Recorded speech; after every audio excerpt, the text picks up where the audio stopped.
This is Daniel Gaffon for Eat Sleep Boxing Repeat. We're here at the Ben Van Heerden weigh-in. Delighted to be joined by Mr. Eddie Hearn. Eddie, how's things? Well, good, mate. Excited for the show at the weekend, and big couple of weeks coming up. Obviously, Taylor-Serrano and Canelo-Bivol as well. As I say, we're at the weigh-in here. Both men look in terrific shape.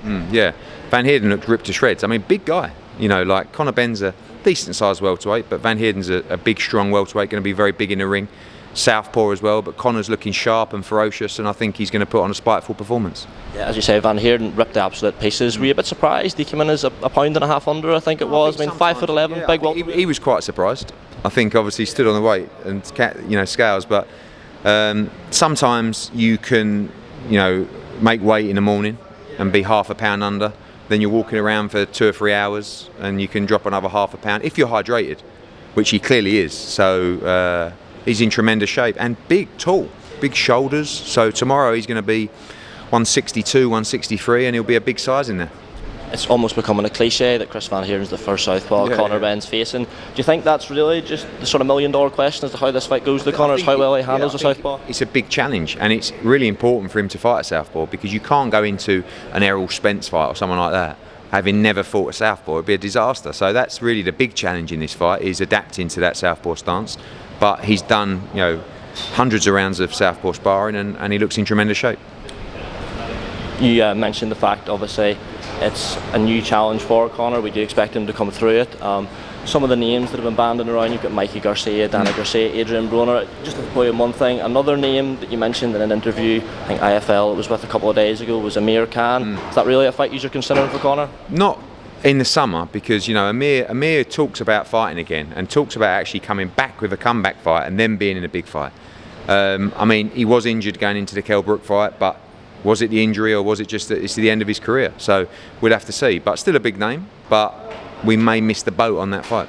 Surely that's a trend, though. We're looking to sort of squash in boxing. I mean, it's not quite the same, but we saw how bad Danny Williams looked a couple of months ago. I mean, you yourself described Amir as being completely shot after the Brook fight. Surely this is something we need to stamp out. Yeah, I mean, I actually don't mind him coming back into another fight first, a smaller fight, because we can see.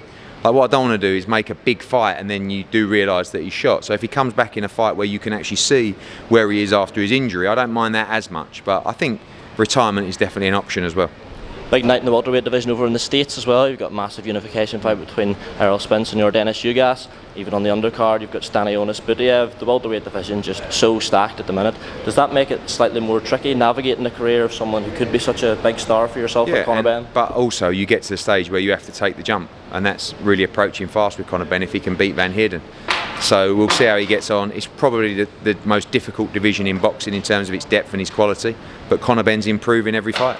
Just a couple on the undercard, Eddie. Big rematch between Tommy McCarthy, Chris Smith. Sort of surprising fight for Chris Smith to take. I mean, it was a close fight first time round, but I don't think anyone cried out robbery. No, I respect him for taking it, because I said to him, I think you need to be in fights that people want to see. And I want to see the rematch, people want to see the rematch, so go and give the fans what they want. We're going to get a great fight tomorrow night, and the winner will be in a great position. Was his hand sort of forced in a sense? Because I feel as if we're starting to see a bit of stagnation at the top of the cruiserweight division. I mean, you're trying to get a unification for a core. I'll put it this way to you. We could have had Tommy McCarthy and Chris Smith both on this card against opponents you've never heard of. That's a problem with boxing, isn't it? Just let them fight each other again. And fair play to Shane and Chris Smith. Maybe they weren't looking at the rematch, but they understood, they accepted it, and we got a great fight. Jack Cullen, Eddie, what's the plan with him? He's a tricky one because he's obviously beat Yildirim, which you would think puts him past British level. Fell short, unfortunately, against Saggio. There's obviously the British title fight between Adofi and Bentley. Are you looking to maybe take him down the British route? I think it's always a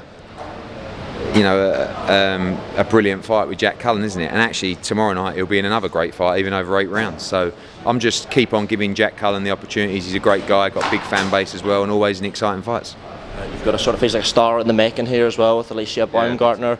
You've got a huge women's fight a couple of weeks' time with Taylor-Serrano. Shields Marshall looks like it'll be happening. You've obviously invested personally heavily in female boxing over the past 5 years.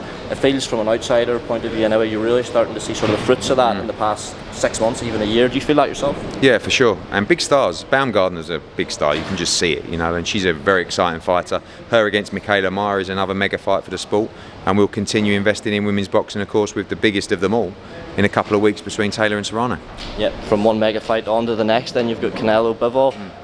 Do you think because of Bivol, he's maybe not got the biggest profile, but this could arguably be Canelo Alvarez's best win? I think it's one of the toughest fights of Canelo Alvarez's career. Bivol is fresh. You know, he's in his absolute prime. We don't know how many levels he's got to go. Might be the best light heavyweight in the world. This is a really, really tough fight, and I think a dangerous one for Canelo Alvarez. A question that always comes up with a Canelo fight is the scoring. There's been some controversial results in the past. First Golovkin fight, some people thought he might have lost the Lara fight too. Is that something you're worried about? No, not really. I mean, I think Canelo Alvarez will be looking to take him out by knockout, and I think it'll be a close fight. Obviously, the Golovkin fight, that's the route Canelo will go down if he does come through. Are there any contingency plans in place in case Bivol beats Canelo? No, we just all eyes on that fight. But you know, it can happen. Bivol could win that fight, and then of course the Golovkin fight won't happen. But if Canelo comes through, I expect the trilogy to happen. That'll be all from me today, Eddie. Thanks very much for your time, mate. Cheers, mate. Thank you. Cheers.